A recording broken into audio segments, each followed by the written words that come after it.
Bonjour à toutes, bonjour à tous. Bienvenue au webinaire consacré au thème du care management et comment le soin porté aux collaborateurs est un levier de performance pour les organisations.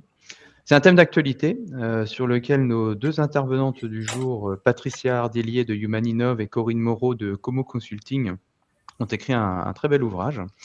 C'est un livre qui est paru récemment et qui est intitulé Le temps du care management. Il est paru aux éditions de l'Harmattan.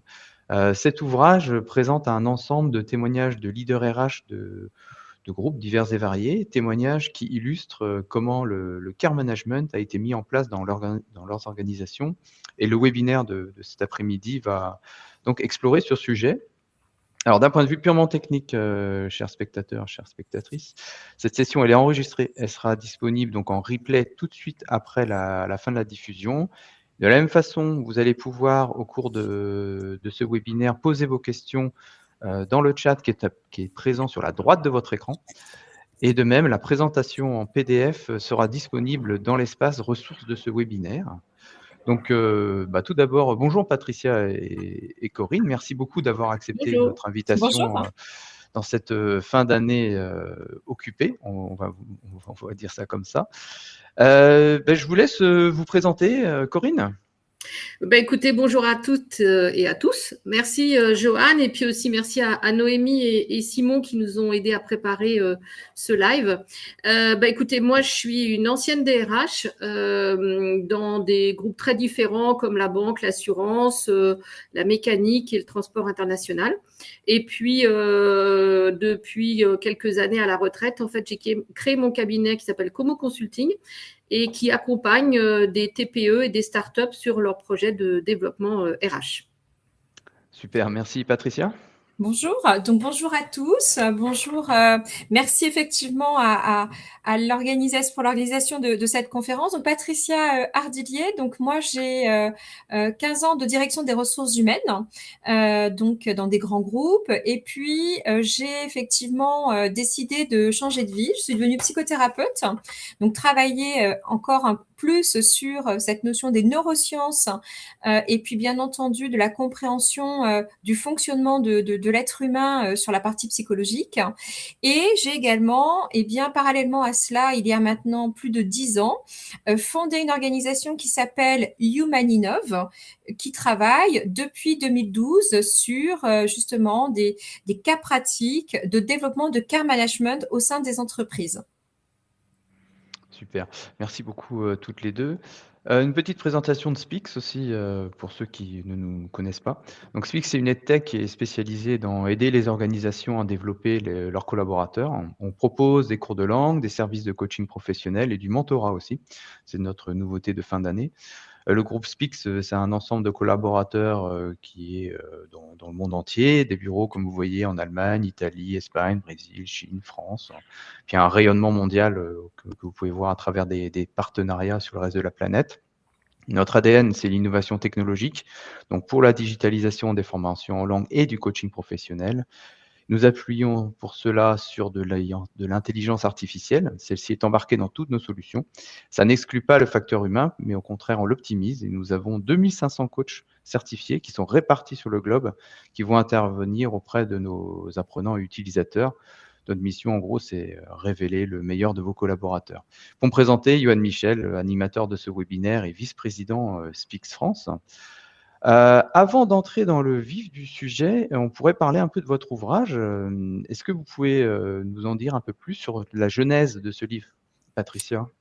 Alors, merci effectivement de nous poser cette question de cette genèse. Alors déjà, en fait, alors il faut savoir, comme je vous le disais, moi, ça fait plus de 10 ans que je travaille sur les sujets du care management. Et donc, il était important pour moi de pouvoir promouvoir le care management, d'où l'idée de faire un livre. Et je voulais vraiment le coécrire parce que ça a toujours été, je dirais, le sens de Humaninov. Humaninov, c'est toujours co-construit en fait en reliant différents acteurs, reliant des DRH, reliant des entreprises, reliant des partenaires. Et donc j'étais heureuse de pouvoir justement co-construire ce livre avec Corinne, qui voilà présente de grandes qualités RH sur la partie mieux vivre en entreprise. Donc Corinne a d'ailleurs été à un moment donné DRH élu de l'année sur tous ces enjeux. Alors c'est d'ailleurs un titre qu'on partage ensemble puisque j'ai eu cette chance de l'avoir aussi dans mes années de DRH. Et plus globalement, eh bien nous souhaitions lancer une série, je dirais, de témoignages pour savoir, eh bien, qu'est-ce que le care management? Qu'est-ce que le care management pour les DRH? Parce que alors, le care management, c'est cette notion de prendre soin de soi pour mieux prendre soin des autres. Mais en fait, on se rend compte que on a cette possibilité sur plein d'organisations, avec, je dirais, on peut y rentrer de différentes façons. On peut prendre soin de soi pour mieux prendre soin des autres sur la partie du handicap, sur la partie de la RSE, sur la partie de la qualité de vie au travail. Quelque part, la culture du care management, elle est propre à chaque organisation. Et donc, nous souhaitions pouvoir sélectionner des DRH qui ont beaucoup œuvré sur tous ces sujets pour voir eh bien, s'ils pouvaient nous partager des exemples concrets au quotidien de qu'est-ce qu'ils mettent en œuvre justement pour pouvoir eh bien développer le care management dans l'organisation. Et puis précisément, la notion du care management est une nouvelle dynamique qui existe dans les organisations. Et nous avons en fait travaillé à ce sujet avec un professeur émérite d'HEC, Charles-Henri Besser-Deshorts, qui notamment est en train de développer tous ces enjeux du care management français partout en fait sur l'international. D'accord. Corinne, un mot sur le livre? Oui, alors effectivement, quand Patricia m'a contacté il y a quelques temps déjà, c'est un sujet qui me prenait à cœur. Alors en dehors d'avoir été DRH de l'année, il y a quelques temps, quand je travaillais chez DHL, j'avais mis en place dans les équipes où les collaborateurs ont des charges lourdes à porter, des échauffements musculaires. Et c'était quelque chose qui ne se faisait pas. Pour autant, 6 mois après, on avait, et on y reviendra, une baisse assez spectaculaire de l'absentéisme et des accidents du travail.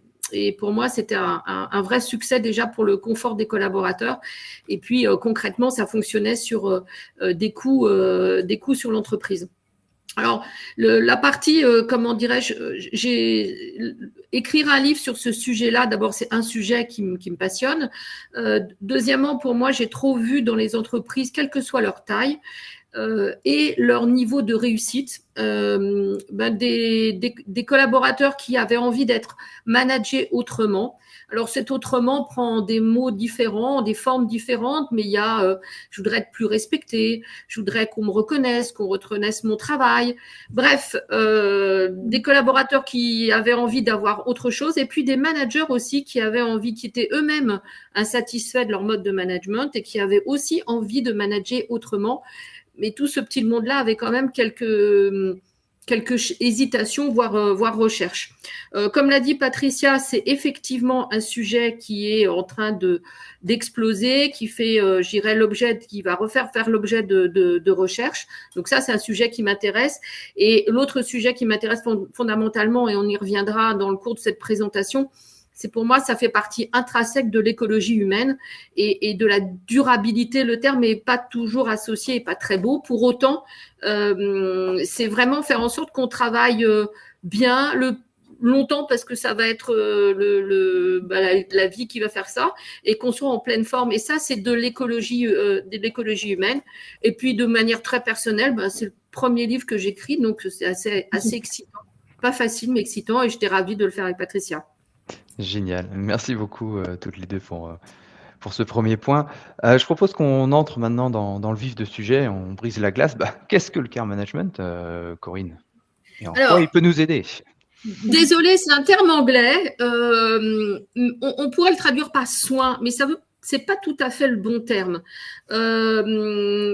On pourrait dire attention, mais en français, les termes ont des sens, c'est pas assez fort. D'où, avec Patricia, on dit prendre soin. C'est prendre soin de soi, prendre soin des autres pour créer des conditions de réussite dans une entreprise. On a tous vu, on a tous vécu des managers particulièrement stressés qui arrivaient en quelques instants le matin en arrivant à stresser toute l'équipe et au final, en fin de journée, personne n'avait abouti à quoi que ce soit. Et donc, on voit bien que c'est prendre soin de moi pour bien prendre soin des autres. Alors, c'est pas la énième nouvelle méthode de management. En tout cas, pour nous, c'est vraiment quelque chose qui s'inscrit dans une stratégie d'entreprise. Donc, ça doit être porté, et on en reparlera avec les exemples de notre livre, mais ça doit être, et c'est porté dans les entreprises qui l'appliquent au plus haut niveau de l'entreprise, porté par le board, porté par le COMEX, porté par les équipes, des équipes de la DRH. Et donc, en fait, on va travailler sur l'humain, mais un humain qui n'est pas complètement à opposer. On y reviendra, on a une question sur la performance. C'est plus on prend soin de l'humain, plus on prend soin de soi, plus on est engagé, plus on va être dans l'efficacité, plus on va être dans une performance collective. Et donc, on va, dans ce care management, reconnaître écouter les gens, écouter les besoins, reconnaître les fragilités, les diversités, le vieillissement. On voit par exemple qu'on va être de plus en plus confronté dans l'entreprise à l'aidance, et également on pense souvent ligne managériale, mais il y a beaucoup de violences que j'appelle invisibles dans l'entreprise quand il n'y a pas de care management, et donc cette violence s'exprime parfois entre collaborateurs. Et ça donne aucune envie de rester dans l'entreprise. Et on voit bien qu'il y a des problèmes de recrutement, d'engagement et de fuite. Alors, parfois, le fuite s'exprime par l'absentéisme, mais ce sont des coûts cachés pour l'entreprise. Et donc, tout ça, c'est un véritable enjeu puisque la question, c'est répondre aux défis actuels, c'est renforcer l'engagement, c'est renforcer la coopération et l'intelligence collective, et puis la qualité, et c'est pour ça que je parle de durabilité du travail et d'écologie humaine. Je vais apporter un petit complément pour que vous puissiez visualiser justement le care dans toute sa dynamique. Ce qu'il en est ce qui est remonté de nos interviews des différents DRH, c'est que en fait, le care management en soi, c'est pas forcément une nouveauté. Ça, c'est important. Par contre, c'est toute la dynamique qui va se trouver au centre, je dirais, de la RSE, la qualité de vie au travail, le RH. On va retrouver aussi tous les enjeux de santé mentale, tous les enjeux, en fait, qui sont au service de la transformation d'une organisation. Et ça, c'est important, c'est que quand on met en place une dynamique de care, on agit sur tous ces leviers, en fait, dans une dynamique d'accélérer la transformation de l'organisation. Et cette transformation de l'organisation, elle est en train en fait d'évoluer partout dans les entreprises, parce que avec l'arrivée du digital, l'arrivée de l'IA, on voit bien que les process de transformation et d'innovation, ils sont de plus en plus je dirais de plus en plus courts, et quelque part, vous voyez, mettre en place cette dynamique du care management, eh bien, ça devient le véritable métier finalement de base du DRH, qui doit travailler sur comment je dois rendre chacun en fait de mes collaborateurs avec une optimisation de son capital humain, voyez, le plus possible. Comment est-ce que je peux faire en sorte que l'ensemble de mes collaborateurs vont devenir de plus en plus innovants, de plus en plus ils vont en fait travailler sur cette faculté à développer vraiment toute leur aptitude comportementale humaine. Et ça, je dirais encore plus,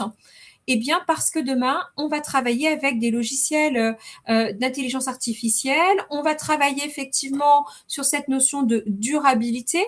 Et c'est pour le coup, ce qui est vraiment passionnant dans ce care management, c'est que je pense qu'on est bien au-delà. Vous voyez, en fait, on a porté durant toutes ces décennies cette dynamique du RH business partner. En fait, c'est-à-dire essayer de faire monter en puissance les équipes dans la partie RH. Eh bien là, on crante encore. Là, on est vraiment sur finalement comment le DRH devient cet artisan de la transformation des richesses humaines. Vous voyez, on est dans cette dynamique de talent, bien sûr, mais quelque part le talent, alors là on pourrait aussi en parler, mais la dynamique du talent aujourd'hui, tout le monde n'est pas forcément un talent. Enfin, je veux dire, il faut travailler sur, en revanche, comment chacun dans sa propre écologie humaine, chacun dans sa propre histoire de vie, dans ses propres, vous voyez, vulnérabilités, à la fois ses succès comme ses réussites, comment chacun va pouvoir tirer le meilleur de lui-même. Et pour ça, il faut qu'il travaille sur lui-même, c'est-à-dire je vais oser prendre soin de moi, parce que si je prends soin de moi, je vais pouvoir justement transférer cette énergie positive aux autres. Vous voyez, c'est très important cette notion et cette dynamique. Et encore plus pour rester en fait une personne ultra innovante. Et je pense que ça prend encore plus son sens dans toute cette dynamique qu'on connaît dans les entreprises, avec notamment les enjeux de surcharge cognitive numérique, les enjeux également de télétravail, les enjeux de comment est-ce que je peux encore plus travailler sur le développement de l'interrelationnel en fait entre les individus. Et pour ça, eh bien, en fait, il n'y a pas de 36 solutions, mais il y a au moins, je dirais, un mode opératoire, c'est comment je vais déjà partir de moi, me sécuriser moi dans cette partie-là, parce que si je me sécurise, je vais pouvoir sécuriser mes collaborateurs en dessous. Donc, c'est vraiment important et c'est une dynamique où il faut oser prendre soin des dirigeants. Vous voyez, c'est très important cette notion-là. Oser. On a toujours jusqu'à maintenant en fait, travailler sur comment mon manager, il devient business partner. Là, on va travailler sur comment on prend soin de ce manager pour qu'il continue à être ce RH business partner qui va accélérer la transformation de l'organisation. Et si je peux compléter, les DRH qu'on a interviewés nous ont dit que la période de la Covid a sûrement été un accélérateur, mais il y avait un vrai mouvement de fond et que maintenant la parole est ouverte, beaucoup plus ouverte dans les entreprises sur ces sujets-là. La preuve, c'est qu'on a interviewé le dirigeant d'une entreprise qui s'appelle Facilities, qui a tout de suite dit à ses collaborateurs, moi j'ai fait un burn-out. Il l'a expliqué et il dit, moi, je fais particulièrement attention aux signaux faibles et on en rediscutera, mais il a vraiment mis en place dans son organisation, avec son conseil d'administration et ses financeurs, un concept de faire attention pour qu'il n'y ait pas de burn-out dans l'entreprise et qu'il y ait vraiment des conditions pour qu'il y ait un care management dans l'entreprise. Exactement. En fait, quand on vous entend, on peut penser aussi tout simplement, il y avait cette mode managériale, on en parlait tout à l'heure, c'est vous qui avez dit ce mot de mode managérial sur la bienveillance depuis la fin des années 2010. Alors, le care management, pour vous le présenter différemment, et en quoi il est différent de la bienveillance que vous estimez galvaudée aujourd'hui, Patricia? Alors effectivement, c'est vrai que souvent, quand on parle de care management, les gens ils vont vous dire c'est du management bienveillant. Nous, on a pris cette position avec Corinne dans le livre, mais ça nous a été soufflé à l'oreille par les dirigeants les DRH qu'on a pu en fait interviewer.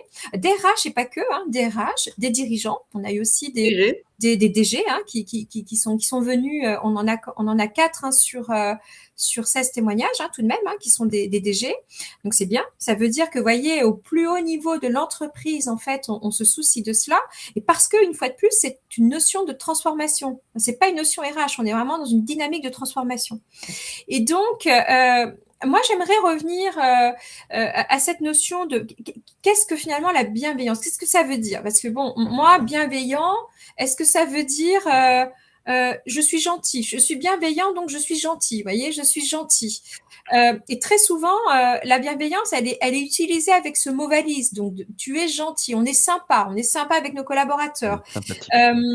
Et en fait, c'est important parce que ça traduit finalement une aptitude, mais on voit bien que c'est pas une transformation structurelle d'une organisation. Et du coup, quelque part, ça peut même créer une espèce d'injonction paradoxale dans le sens où soit bienveillant mais performant. Alors que le care, comme vous l'a dit Corinne, le care management, c'est une doctrine de management qui est basée sur cette notion du soin structuré, en fait. Donc, vous voyez, d'un côté, vous êtes sur une aptitude, de l'autre côté, on va vraiment être sur une dynamique structurée managériale qui va être un programme de transformation de l'organisation où on va aller prendre soin, on va aller mettre en place des indicateurs, on va aller mettre en place des programmes qui vont permettre de redonner de la bande passante à chacun pour que chacun puisse vraiment aller puiser dans ses propres ressources individuelles, dans ses propres richesses. Souvenez-vous de ce que je vous ai dit au démarrage. Le DRH est en train de se transformer en ce directeur de la richesse humaine, dans ses propres richesses humaines, pour justement être encore plus efficient et aller, je dirais, optimiser son potentiel humain d'innovation de façon justement à traduire encore plus vite cette transformation qui est en train de se faire. Donc, la grande différence entre les deux, c'est que d'un côté, on est finalement sur une intuition personnelle, la bienveillance.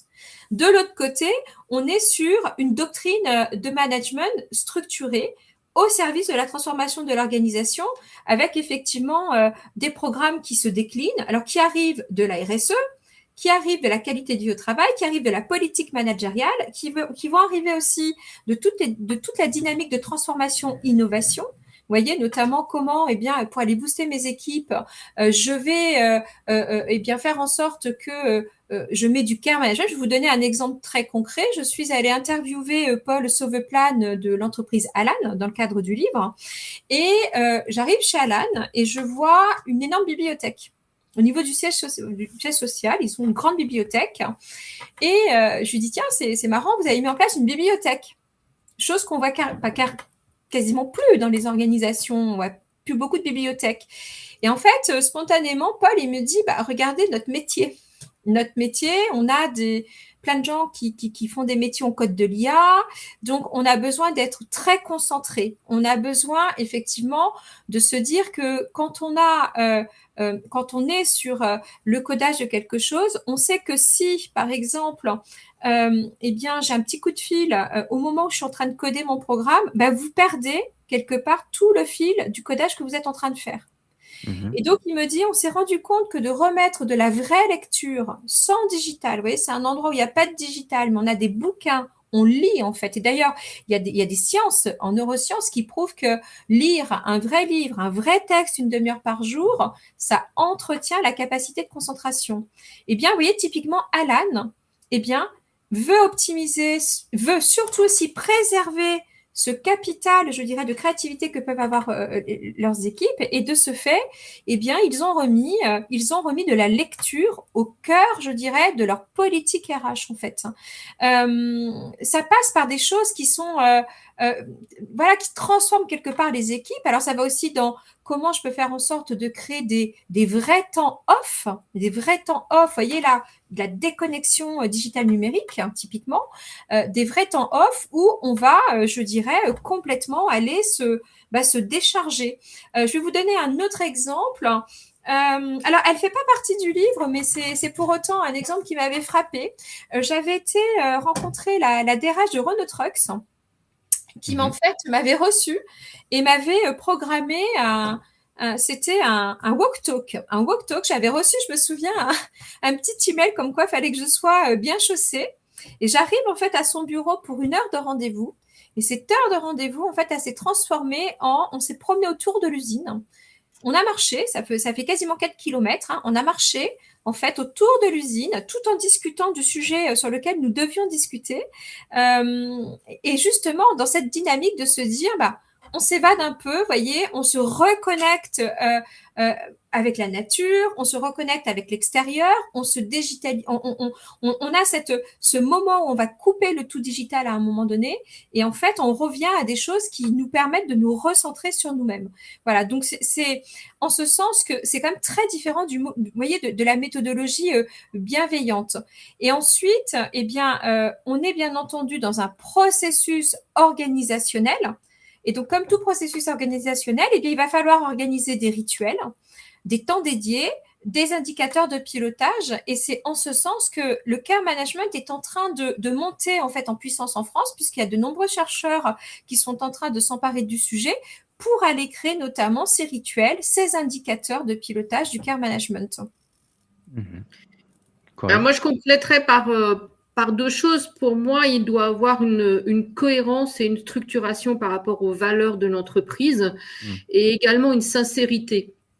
Alors, je crois qu'on a tous vu dans nos expériences quelque chose qui était bienveillant, mais en fait, on sentait que c'était un peu plaqué sur la réalité au quotidien. Alors, je ne vais pas venir sur les tables de ping-pong. Oui, c'est plutôt rigolo et ça permet de s'évader quelques instants, mais en même temps, quand on rentre au travail, que personne vous demande si vous avez atteint vos objectifs, vous avez besoin d'aide pour atteindre ces objectifs et comment vous avez besoin de, qu'est-ce qui se passe, etc. Franchement, vous vous dites tout ça, c'est un peu du décorum. C'est pour ça qu'en fait, avec Patricia, on n'a pas voulu utiliser ce terme de bienveillance parce que parfois, il a été quand même assez galvaudé, on le dirait. Pour moi, je pense que les gens ont besoin quand on dit les gens ont besoin de sens, je pense qu'ils ont besoin d'un alignement entre les valeurs de l'entreprise et ce qui se passe réellement pour eux dans leur activité. Deuxièmement, les collaborateurs ont besoin de reconnaissance. La reconnaissance, c'est pas que la reconnaissance financière, ça compte bien évidemment, mais la reconnaissance, c'est déjà qu'on sache dire à la personne, ça, tu as fait un super job, et ça peut-être, et on en reparlera sur la partie feedback et des managers, ça, peut-être que tu aurais pu le faire autrement et on aurait collectivement gagné. Donc, la reconnaissance du travail. Et puis, on le dit souvent, cette perte de sens, c'est aussi parce que le temps va très, très vite et va de plus en plus vite et l'IA ne nous fera qu'aller encore plus vite. Mais en fait, on a besoin tous de savoir qu'on a bien fait notre travail.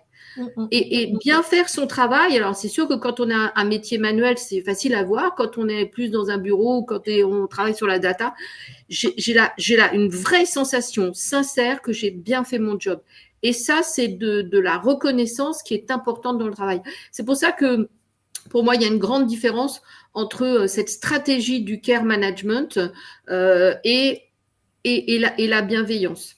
Voilà. Alors, et notamment dans notre livre, donc comme on vous le disait, on a fait témoigner Charles-Henri Besserdéor, donc professeur d'HEC. Il décrit le care management en fait avec un cercle vertueux intéressant. En fait, c'est un process soin donc qui amène vers la confiance, qui amène vers l'autonomie, qui amène vers la performance et qui amène vers l'innovation. Vous voyez, donc on voit bien que c'est important effectivement d'imaginer que le care management dépasse largement la bienveillance parce qu'il est au service de la durabilité. En fait, c'est ça, c'est la durabilité de l'épuisement humain quelque part si on réfléchit bien. C'est la durabilité pour contrer cet épuisement humain en fait, voyez. Et donc il va bien entendu être basé sur des faits concrets. Il va falloir se poser des questions de comment est-ce qu'on agit sur l'absentéisme? Comment est-ce qu'on agit sur la dynamique de l'engagement? Le turnover? Et puis, je dirais, toutes les coalitions organisationnelles qu'on peut avoir dans les entreprises. Une fusion, une acquisition, un LBO, on voit bien que ça stresse les équipes. Eh bien, le care management, ça va être se dire, mais comment faisons-nous là? Parce que on a effectivement cette dynamique d'épuisement psychique des équipes et pour éviter cela, eh bien mettons en place dès maintenant, vous voyez, des programmes qui vont nous permettre de créer ce cercle vertueux. Alors care, soin, care, confiance, autonomie, performance, innovation. Le care management, c'est la durabilité humaine au service de l'innovation. Ça nous donne une bonne transition pour la partie suivante, la question suivante. Comme vous l'avez dit, le temps s'accélère aujourd'hui, les informations, elles pullulent, elles tombent de partout. Difficile de trier, difficile de s'y retrouver. Alors, comment le care management peut aider les managers dans ce contexte? Alors, sur la partie management, en fait, on a avec le care dans les entreprises un début de basculement. Si on se souvient bien, il y a avant la Covid et puis même un tout petit peu après, en fait, on a en équipe RH dit, mais en fait, si on donnait plein de choses, plein d'outils pour le manager, il va être quasiment en autonomie pour gérer les absences, la vie normale de ce collaborateur, pour gérer plein de choses. Donc, en fait, on a basculé beaucoup de choses sur les épaules de ce manager, sans pour autant enlever la pression sur ses résultats, la pression sur ses équipes, et en plus, on lui demandait d'être un bon manager. Les entreprises qu'on a interviewées, qui ont travaillé sur vraiment cette stratégie du CARE, ont rebasculé en disant mais non, en fait, le manager a beaucoup de choses à gérer. On va être là pour l'aider, notamment quand il doit faire face à des problèmes de fragilité de collaborateurs. On peut pas le laisser tout seul. On peut pas lui demander d'avoir les compétences d'une infirmière, des compétences d'un DRH, une capacité d'un psy. Enfin voilà. Donc en fait, beaucoup d'entreprises commencent à reprendre dans les équipes RH des charges qu'ils avaient fait porter sur les épaules de leur manager. Ce qu'on constate également, c'est que le care management, c'est pas Nièvre et c'est pas de la complaisance. Patricia le disait tout à l'heure. C'est déjà quelque chose qui va permettre aux managers de renforcer l'engagement de ses équipes. On a quand même des problèmes forts on voit au niveau France d'augmentation de l'absentéisme, qui est un coût pour l'entreprise, des problématiques de maladie et donc d'absence. Et donc en fait, on voit bien que le care, en formant bien évidemment ses managers sur cette notion de care, ça renforce l'engagement. Ça renforce également la collaboration dans son équipe. Et donc, on va avoir une plus grande agilité collective. Et on parlait de durabilité. Bien évidemment, c'est le respect du vivant. C'est le respect. On a tous dans notre vie professionnelle des moments où on est en super forme et d'autres où on est moins en forme. Et donc, le fait de faire une pression permanente sur les équipes, c'est pas de la bonne gestion. C'est totalement même contre-productif. Et quand on regarde l'arrivée de l'IA fait beaucoup de choses et fera de plus en plus de choses. Pour autant, l'IA, elle trouvera jamais le sens. C'est nous, l'humain, qui donnons le sens à l'IA. C'est pas l'IA tout d'un seul coup qui va faire des calculs comme ça dans son coin. L'IA, face à la fragilité, face à la vulnérabilité, face à l'incertitude, c'est pas faire. Donc, ça veut dire que on va avoir un besoin accru sur ces aspects-là. Si on demande, si ce temps, alors l'IA va faire des tâches de base et répétitif, et ce temps dégagé, si l'entreprise ne change pas sa demande vis-à-vis du manager, on va avoir un temps où le manager va remettre un coup de pression, si j'ose dire. Ça n'a encore aucun sens. Donc, en fait, il faut que ce manager formé par une ligne managériale, par une aide au niveau des équipes RH, puisse au contraire profiter de ce temps dégagé pour être à l'écoute de ses collaborateurs, pour leur permettre d'accroître leurs compétences, pour leur permettre d'avoir une autre vision. Mais derrière, qu'est-ce qu'on voit? On voit également on disait que le care management est une science qui est en train d'évoluer. Ça veut dire qu'on peut pas évaluer, on pourra plus évaluer nos managers avec les mêmes critères que ceux actuels. On ne regarde que la partie résultat de fin de mois et annuel. Il va bien falloir changer notre évaluation des managers. Donc, il faut pas pour que le manager, il soit pris dans une injonction contradictoire.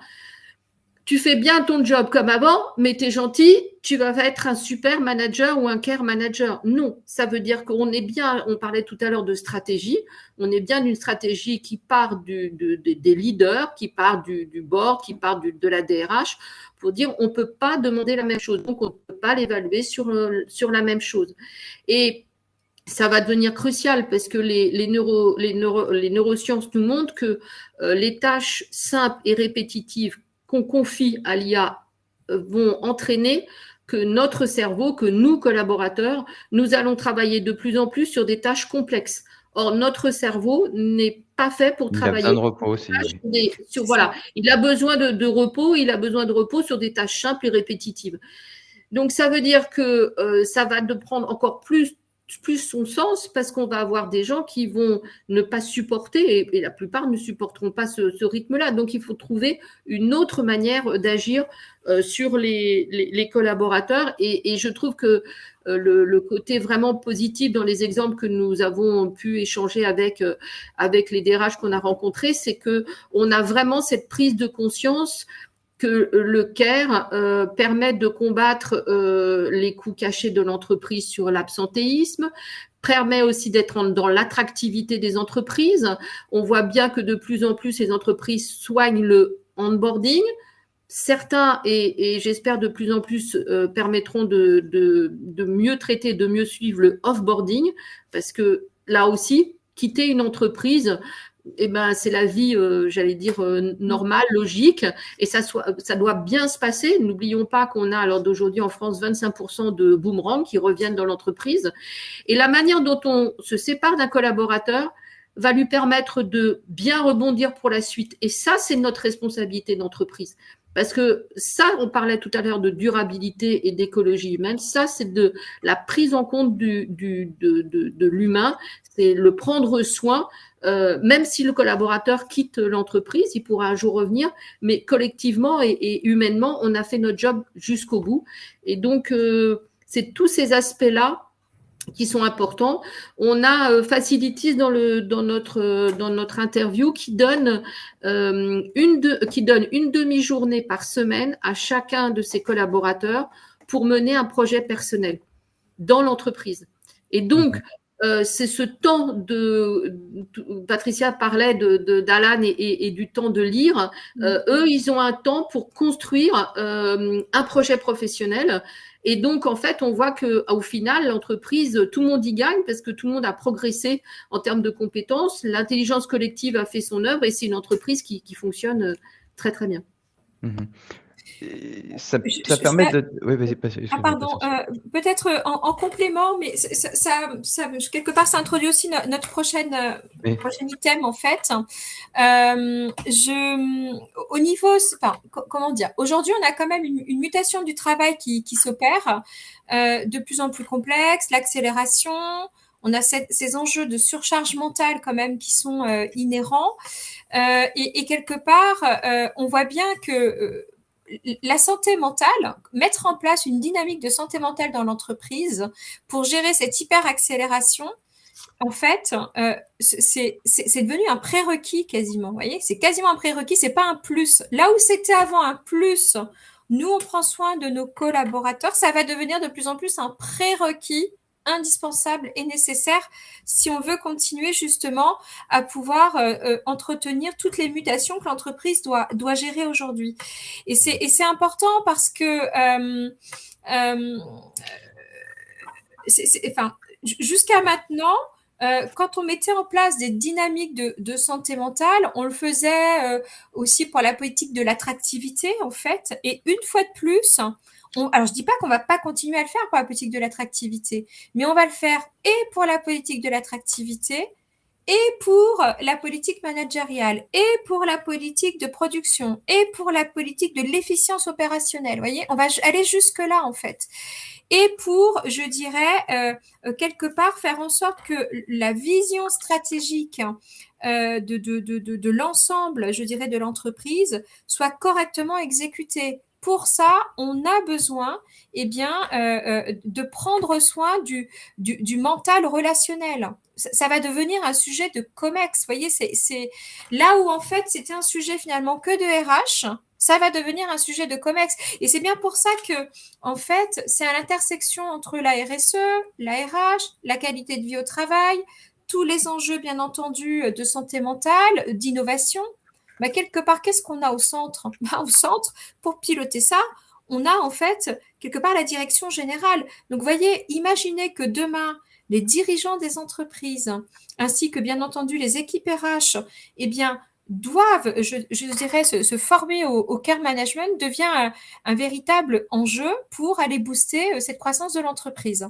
Et cette accélération qu'il faut mener, en fait, en ayant, je dirais, à la fois des évolutions technologiques importantes, à la fois des transformations organisationnelles importantes, c'est-à-dire le fait de rallonger la vie au travail, comment je continue en fait à travailler sur la performance de mes collaborateurs, sachant qu'il va falloir effectivement les amener jusqu'au bout.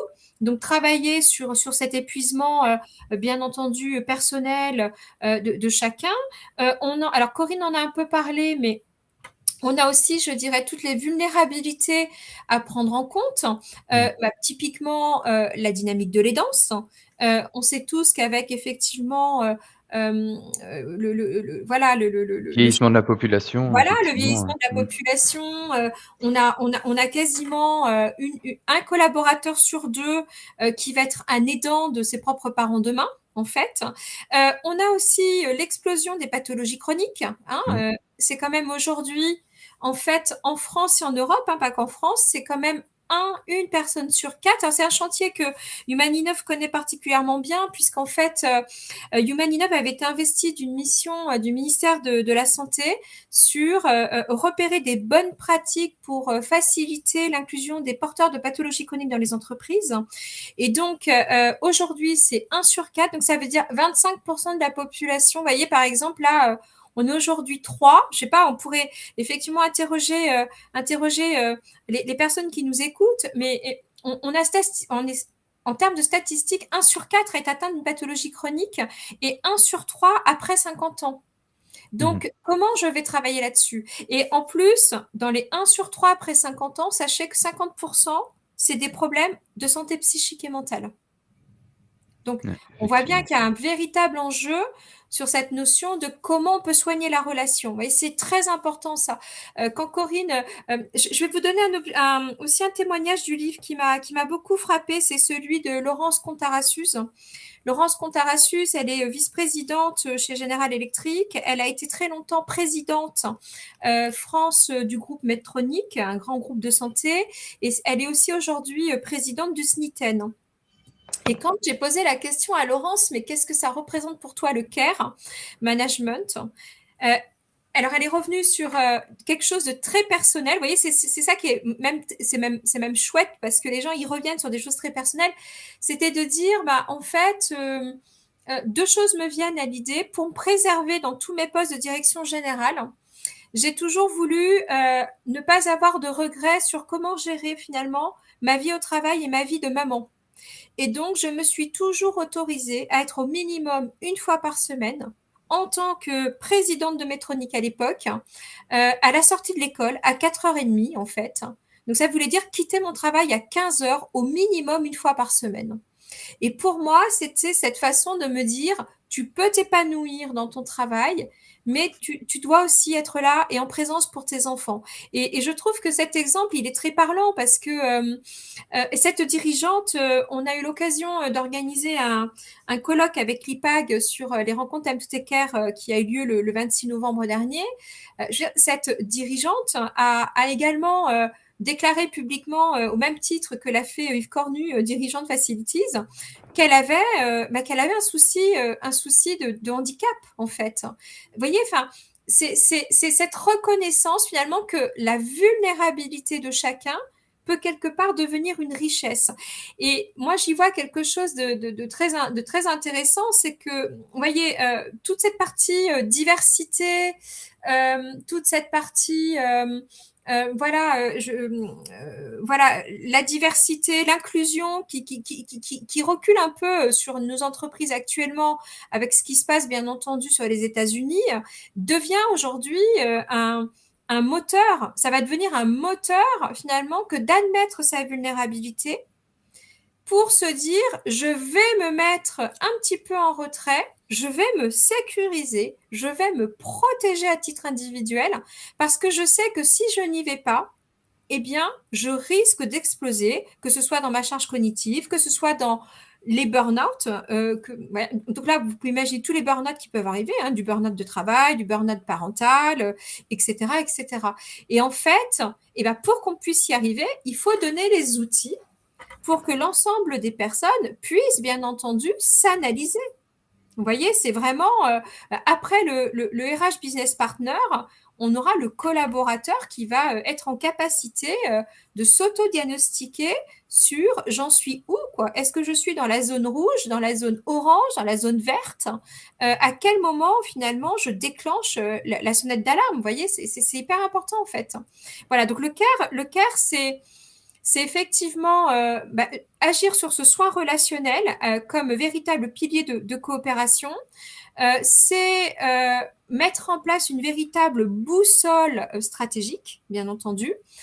Donc, c'est-à-dire que le CARE n'est plus à côté, le soin, cette notion du CARE, elle est plus à côté. C'est plus l'histoire que de la qualité de vie au travail. Ça devient un véritable levier de résilience et d'innovation pour les équipes. Parce que les organisations qui durent, eh bien, sont celles qui savent anticiper les fragilités, absorber les crises, maintenir la continuité d'activité. Et on est bien dans cette mesure de la performance durable sur des enjeux de qualité de vie au travail et pas uniquement sur des résultats.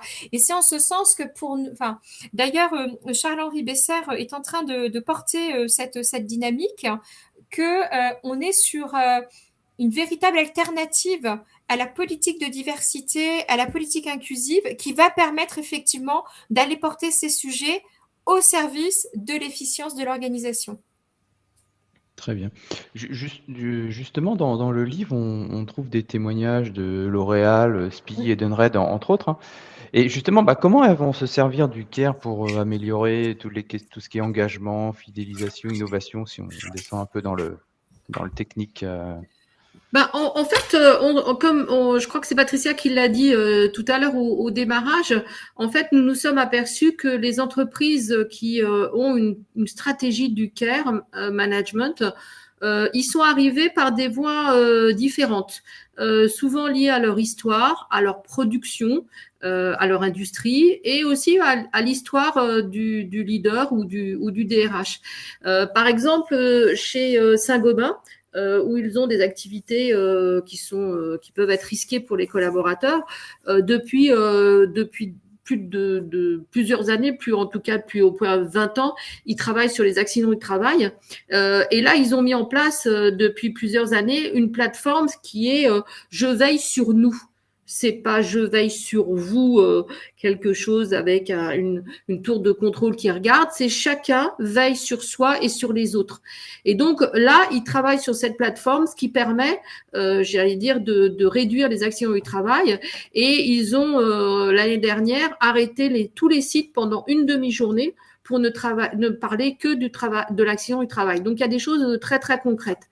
Chez SPI, la DRH a un focus sur le handicap invisible.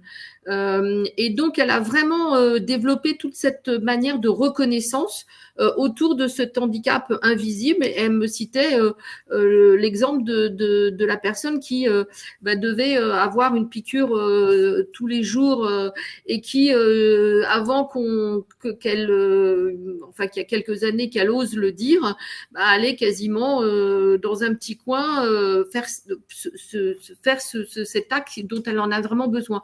Et donc, ils ont développé tous les systèmes avec la formation des managers, avec autour le médecin du travail, avec les infirmiers, pour pouvoir faire en sorte que cette personne parle de son handicap et puisse le faire sereinement sans être culpabilisé ou se dire je vais être en retard pour faire tout ce qui doit être fait pendant ce temps-là. On a également des leaders. On a Audrey Koenig qui est la DG de Natexis Health Management qui elle parle de force de comment dirais-je, pour elle c'est essentiel qu'elle doit être à la force de l'exemple. Et donc, en fait, elle fait toute sa stratégie dans sa ligne manager en disant on doit être des exemples. Et donc, ça, c'est incontournable. Et on voit bien que là, ça dépasse la bienveillance pour rentrer dans une stratégie. Et puis, on a aussi des outils mis en place sur des plateformes qui permettent à l'ensemble des managers de pouvoir et se les approprier, des conférences, tout ce qui permet de parler au plus près au niveau des collaborateurs et également toujours, je reviens par exemple sur une autre société qui est ADO, qui est le groupe qui chapeaute notamment Leroy Merlin, qui ont intégré complètement l'innovation, on en parlait, liée au care management dans toute la processus, comme levier de transformation et d'apprentissage. On a aussi des mises en place que moi j'ai trouvé très intéressantes de là. Alors le terme est pas très beau, mais il commence à être utilisé, c'est la pérologie. C'est-à-dire, en fait, je vais aller me former avec mes pairs. Et en fait, c'est quelque chose qui se diffuse, qui commence à se diffuser, notamment avec l'IA, puisque l'IA va donner des standards d'utilisation. Mais en fait, on s'aperçoit que sur ces standards d'utilisation, je sais pas, d'un outil, d'une machine, d'un process, les gens disent non, dans la vraie vie, il faut faire un petit peu ça, il faut faire un petit peu ça, c'est pas tout à fait ce standard-là, il faut connaître le vieux matériel, etc. Et ça, qui le sait, c'est la personne qui fait le même travail que vous, qui est votre père. Et donc, on voit se développer et également pousser par l'entreprise cette notion de formation par les pairs. Et donc, qui dit formation par les pairs dit intelligence collective. Qui dit intelligence collective va dire que les gens vont commencer à dire mais oui, mais alors on pourrait le faire un petit peu mieux si on rajoute un petit peu de ça, etc. Et donc on a créativité. Et pour favoriser cette créativité, il faut que l'environnement soit sécurisant et qu'on donne droit à l'erreur, mais le vrai droit à l'erreur, pas le côté une fois tu t'es trompé, mais pas deux. Ça, c'est pas du droit à l'erreur. L'expérimentation, l'innovation, la créativité dans l'entreprise, tout ça, c'est des exemples très concrets. Et je reviens aussi quelque chose d'important pour comment dirais-je, pérenniser ou en tout cas rendre encore plus fort cette stratégie du CARE. Il faut pouvoir évaluer les résultats. Parce que évaluer, c'est crédibiliser, mais c'est surtout corriger si les résultats ne sont pas là. Alors, il y a des outils qu'on connaît en RH, les taux d'absentéisme, de turnover, mais il y a beaucoup d'autres outils qui sont les enquêtes de satisfaction. On a Speak France qui utilise Great Place to Work pour pouvoir aller mesurer l'engagement. On a des enquêtes qui se font non pas avec des grosses entreprises comme Great Place to Work, mais tout simplement par des enquêtes assez simples en faisant des zooms sur l'engagement, sur la rétention. Donc ça, il faut mesurer ces éléments-là parce que ça permet de crédibiliser et ça permet d'ajuster parce qu'on est en perpétuel ajustement de cette politique-là. Et je pense que quand on dit les jeunes sont moins engagés et recherchent du sens, franchement, je pense absolument pas que ça soit une question de génération. Je pense qu'on peut pas continuer sans mettre du CARE dans nos organisations avec des gens qui ont moins envie d'aller au travail, qui sont moins engagés, et des gens qui vont vivre au travail de plus en plus longtemps et qui vont gérer beaucoup d'autres choses. On parlait de l'aidance, il y a l'aidance des personnes âgées, mais il y a aussi beaucoup de gens qui continuent à travailler et qui sont l'aidance des petits-enfants. Et donc, en fait, c'est des complexités. Et l'entreprise... comment dirais-je, quand moi j'ai commencé à travailler, on me disait surtout quand un collaborateur est malade, vous ne l'appelez pas. Mon juriste me disait non, faut pas appeler. Quand on a eu le Covid, moi j'avais une trentaine de collaborateurs, je les ai tous appelés tous les jours pour savoir comment il ou elle allait. Et donc en fait, on peut pas dire l'entreprise vit dans un monde à part et que on laisse sa vie personnelle à l'extérieur. Ça, c'était il y a très très longtemps, c'est fini ça. On est à une interaction, une imbrication entre le personnel, le professionnel, le soin. Tout ça, c'est complètement imbriqué et peut-être qu'à l'heure où beaucoup de choses se perdent dans le collectif, l'entreprise restera un centre d'intelligence collective et de collectivité au sens vraiment fort et d'entraide. Ouais, très bien. Justement, si on continue sur le chemin du terrain, quelles pratiques managériales sont susceptibles d'être mises en place, Patricia? Alors, en fait, justement, par rapport à cette question, je réfléchissais ce matin. Pour moi, on peut avoir des pratiques de régulation du travail. Voilà. Par exemple, des choses très concrètes, clarifier les priorités, limiter toutes les tâches parasites, arbitrer explicitement, Ça peut être effectivement de systématiquement formaliser des règles du jeu qui soient là, donc des temps de réponse, des plages de réunion, vous voyez, des rituels d'équipe qu'on entretient. Un exemple, on était on est allé avec Corinne et d'autres personnes, nous avons développé la fresque du care management et nous sommes allés développer cette fresque du care management au sein des équipes RH du groupe NGE jeudi dernier, et notamment, eh bien, dans ces rituels, ils se sont tous dit qu'ils allaient s'octroyer une demi-journée par mois. C'est déjà beaucoup parce que a priori sur le BTP, ils font énormément de spontanéité systématique, mais une demi-journée par mois où il n'y aurait ni réunion, ni, je dirais, ni prise de rendez-vous, en fait, mais uniquement du temps pour pouvoir justement travailler facilement sur des dossiers de fond et avancer, se poser, réfléchir, ne pas être déconcentré, vous voyez. Donc ça a été effectivement une dynamique d'équipe qui a été prise à l'issue de la fresque. Il faut travailler sur toutes les pratiques de soins mentaux. Alors, bien entendu, toutes les notions de gestion du stress, mettre en place des temps de respiration dans l'agenda, mais pas que. Savoir effectivement outiller les équipes de techniques d'optimisation du potentiel, de météotop, d'ateliers de pleine conscience, de PNL. Vous voyez, on est vraiment sur des choses qui vont être vraiment très utiles pour permettre effectivement ces pratiques de soins mentaux. Savoir identifier aussi tous les signaux faibles. À quel moment je vais être plus irritable, à quel moment je dors plus, à quel moment finalement je commence à avoir des micro-retards, voyez, je me sens dans cette dynamique du retrait, et puis bien entendu des choses qui sont déjà bien pratiquées dans les entreprises, mais l'enjeu c'est aussi de les regrouper dans une dynamique du care management, et bien pratiquer beaucoup l'écoute active, le feedback, ça me paraît vraiment important. La communication non violente et constructive, bien entendu. L'enjeu de tout ça, c'est de construire une sécurité psychologique. Donc, toutes ces notions de droit à l'erreur, parole libre, bien entendu, la reconnaissance des efforts. Corinne, elle en a parlé au démarrage de cette visio, mais plus que jamais, c'est important d'encourager en fait les équipes et pas que les résultats. Vous voyez, c'est pas pareil. Hein. Il y a les résultats, il y a les efforts, parce que parfois on fait des efforts, mais il n'y a pas de résultats. Voilà, encourager les efforts, traiter bien entendu les conflits. Ça me paraît important d'imaginer qu'il ne faut pas laisser pourrir les situations, mais il faut aussi accepter qu'avant de traiter la situation, on ait besoin, vous voyez, d'un moment de réflexion et d'apaisement, parce que aller gérer une situation quand on a des situations tendues, on sait très bien qu'on ne parvient pas à grand chose. Donc il faut aussi respecter, je dirais, ces canaux de décision très humains en fait. On peut alors aller aussi sur des pratiques de soins organisationnels. Voilà. Alors comment est-ce que je vais, par exemple, développer l'autonomie de mes équipes, travailler sur, par exemple, la responsabilisation, travailler sur la reconnaissance et le respect et la connaissance de l'individu. Je vais vous donner un exemple très concret. J'ai eu l'occasion d'aller interviewer Jean-Claude Legrand de L'Oréal.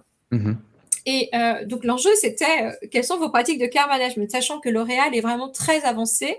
Ils ont une convention Engage and Care qui a lieu tous les ans, où justement ils invitent même d'autres entreprises pour pouvoir partager en fait en intelligence collective des pratiques. Et Jean-Claude, ce jour-là, en fait, m'a fait une démonstration de la politique care managériale de L'Oréal. Au lieu de répondre, Jean-Claude s'est intéressé à moi. Jean-Claude a voulu comprendre quelles étaient mes ruptures de parcours de vie. Qu'est-ce qui m'avait amené à vouloir écrire ce livre? Pourquoi j'avais créé Human Innov? Pourquoi, effectivement, j'avais envie de travailler sur cette thématique? Qu'est-ce qui me mobilisait? Qui je connaissais chez L'Oréal? Vous voyez, etc., etc. Et du coup, alors ça paraît des petites choses, mais ce sont des petites choses très importantes. Vous voyez, vous avez le détachement du groupe L'Oréal qui vous fait cette démonstration-là quelque part au plus haut niveau, en fait. Et c'est important parce que quand on dit reconnaître l'individu, aller dans sa zone personnelle, là, on était sur une discussion très personnelle. Pourquoi tu as voulu faire ça? Qu'est-ce qui s'est passé dans ta vie? Quelle rupture tu as eue à ce moment-là, en fait? Je veux comprendre comment tu fonctionnes. mais c'est très cas managérial si on réfléchit bien. Et j'ai bien dû raconter des histoires très personnelles, bien entendu, et qui sortaient largement du cadre de l'entreprise, en fait. Voilà, donc en fait, je pense que et puis bien entendu, il faut travailler sur le manager. Le manager, il doit apprendre à connaître ses propres limites. Le manager, il n'est pas tout puissant. Il a le droit lui aussi d'être je dirais vulnérable. Il a le droit lui aussi de dire à ses équipes, maintenant faut arrêter parce que j'en peux plus, s'il vous plaît, prenez soin de moi. Oui, ça c'est, en fait, c'est une dynamique qui est vraiment très très très différente. Alors je vais encore reciter Laurence Contarasus de General Electric. Laurence Contarasus me disait que lorsqu'elle fixait les objectifs, alors, elle ne faisait pas objectif de la direction générale divisé par l'ensemble des business lines, comme on fait souvent. On se dit, tiens, toi, tu prends 3 millions, 5 millions, puis après, tu vois avec tes équipes comment tu fais le business. En fait, elle partait systématiquement de qu'est-ce que je vais être en capacité de réaliser cette année, sachant que, par exemple, cette année, j'ai Noémie qui va gérer un congé maternité. J'ai cette année Patricia qui va gérer un cancer. J'ai cette année Alain qui va gérer un retour de burn-out. Vous voyez, et donc on sait très bien que en fait, lorsque vous avez des gens de votre équipe qui, bien entendu, vivent des choses aussi intenses, elles peuvent pas être dans une performance identique, vous voyez, je dirais aux autres années. Et Laurence a toujours atteint ses objectifs au niveau de l'ensemble de ses entreprises parce qu'elle partait de l'histoire des individus pour construire la feuille de route. Ça veut dire que parfois d'autres individus qui étaient, je dirais, en pleine capacité pouvaient se retrouver avec des objectifs supérieurs peut-être à une autre, vous voyez. Mais c'est vraiment cette entraide, ce côté très relationnel. Et quelque part, moi, je trouve que c'est un bel exemple peut-être pour ce qui peut se passer plus tard entre comment est-ce qu'on va faire pour qu'un collaborateur de 64 ans soit toujours à l'objectif par rapport finalement à un plus jeune, vous voyez, qui booste de 35 ans. C'est un fait, on n'a pas la même énergie à 35 ans qu'à 60, 64. On n'a pas non plus peut-être la même capacité de maturité de rebond. Vous voyez, peut-être que à 64 ans, on va avoir cette capacité à plus se décharger cognitivement de certaines choses parce que le vécu fait que on arrive en fait à être très résilient. Là où à 35 ans, vous le prenez de plein fouet. Vous voyez, vous êtes dans votre dynamique d'objectif, dans votre courbe, je dirais, d'évolution. Et donc, c'est toutes ces notions qu'il faut regarder. C'est pour ça que cette notion de se dire je fixe l'objectif en repartant de l'humain, de ce qui se passe dans vraiment le personnel, la vulnérabilité de chaque collaborateur et je construis ma feuille de route, en soi, elle est vraiment très intéressante, surtout dans toutes nos dynamiques de seniorité qui sont en train d'arriver dans les entreprises. Effectivement, oui. On s'avance gentiment vers la fin de ce webinaire. Une dernière question pour toutes les deux. Si vous deviez nous donner 3 compétences clés du manager CARE à l'horizon 2030-2035, qu'est-ce qu'elles seraient et pourquoi? On commence par toi, Corinne. Moi, d'abord, je dirais le respect de l'individu pour ce qu'elle est ou ce qu'il est, et également pour la valorisation de l'individu et de son travail. Je pense que ça, c'est vraiment fondamental, et une sincérité dans ce respect. Deuxième point, je mettrais l'écoute. Une écoute active. On n'écoute plus parce que ça va trop vite. Et en plus, on a une espèce d'excitation, voire à la limite, c'est pas trop important ce qu'on fait, mais il faut que ça aille vite. Ouais. Donc, oui, ralentir. Ralentir, ça veut pas dire ne se perdre de vue, ne pas réaliser les choses. C'est juste, à un moment, je m'arrête et je regarde ce qui se passe autour de moi. Donc, pour moi, il y a vraiment l'écoute. Et puis, quelque chose qui est important, qui est une exigence bienveillante.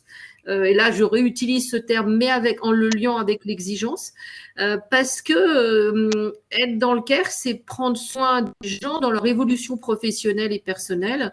Et donc, quand on est exigeant, bienveillant, on va aider les gens à renforcer leurs compétences, à se poser des questions, à réfléchir collectivement ou individuellement, bref, à évoluer.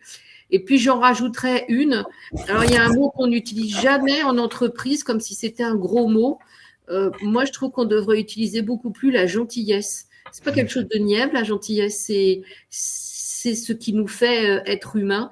Donc, j'espère qu'on arrivera à être gentil dans les entreprises. Patricia. Alors, pour compléter ce que dit Corinne, moi, je vais aussi m'appuyer sur la conclusion qu'on a eue aussi de David Mahé, qui est président de Human at Work et en même temps président du Syntec, qui a témoigné dans notre livre. Et j'ai trouvé que son analyse était intéressante sur cette évolution de compétences. On a cette compétence de l'observation fine, c'est-à-dire essayer de faire en sorte que nos managers puissent même pas que les managers d'ailleurs, l'ensemble, je dirais, des collaborateurs puissent voir avant que ça casse. Ça, c'est hyper important.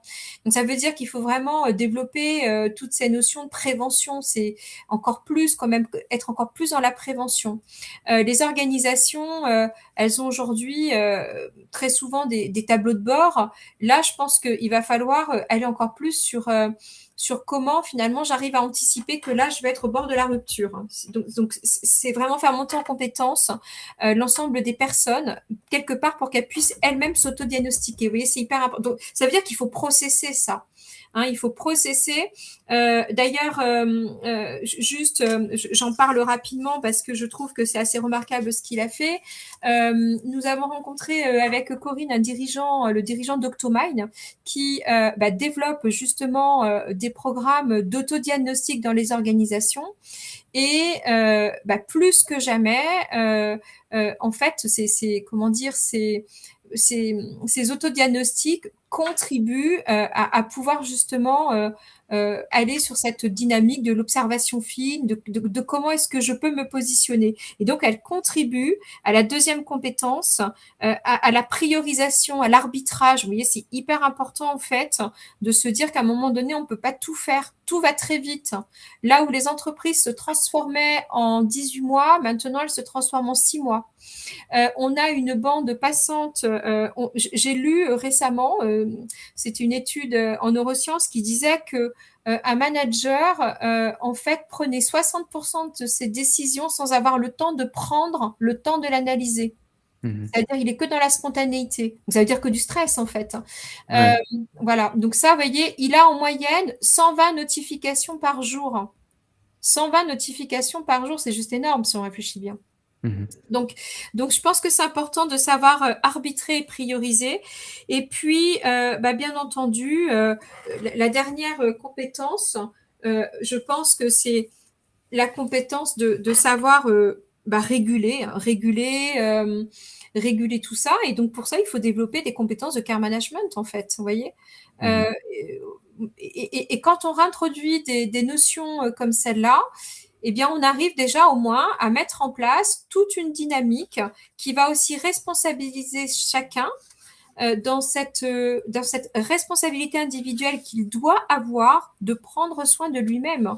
Je suis fatiguée, je coupe mon portable le soir, vous voyez. Je suis fatiguée, j'arrête de faire un email à 23h. Parce qu'il y a ça aussi, c'est quand même très important d'imaginer que ça part aussi quand même d'une volonté de l'individu, en fait. Exactement. Merci toutes les deux pour tous ces éclairages. Alors, pour aller plus loin sur le sujet, je vous encourage à télécharger le livre de Corinne et Patricia. Il est aussi disponible en librairie. Vous le trouvez à la FNAC. Il est très bien d'ailleurs. Vous trouvez aussi comme ressource un niveau que Spix a sorti sur tout ce qui est santé mentale, qu'on a évoqué au cours de ce webinaire. Et aussi, il y a 15 jours, peut-être certains étaient déjà là, il y avait aussi un webinaire qui était sur tout ce qui était santé mentale et IA. Et pour en revenir au livre, c'est bien chez l'Harmattan, donc le lien, Oui, c'est c'est aller pour ça. aller directement Oui. acheter le livre chez l'Harmattan et comme je disais, vous pouvez le trouver aussi en Amazon librairie. aussi, Amazon et Fnac, voilà. Voilà, c'est un très beau cadeau de Noël pour managers et RH, si vous en avez parmi vos relations et si vous l'êtes vous-même aussi. Nous avons aussi bientôt notre prochain webinaire qui, lui, sera sur le changement. C'est mardi prochain avec Virginie Laurent qui accueillera Florence Dambricourt, spécialiste experte en tout ce qui est effectivement tous les dynamiques du changement. Donc le sujet du jour, nous avons terminé. Merci à tous. Merci à tous les spectateurs. Merci à tous les spectatrices. Merci surtout à vous deux, Patricia et Corinne, pour tous les éclairages que vous nous avez donnés cet après-midi. Merci aussi à Noémie qui était à la régie cet après-midi. Le webinaire, il a été enregistré. Il sera donc disponible dans quelques instants sur le site de Webikeo. Je vous remercie encore, Patricia et Corinne, et je souhaite à vous, comme à l'ensemble de l'auditoire, une très belle journée. Merci, à Merci, bientôt. merci, à bientôt. Merci, au revoir. Au revoir.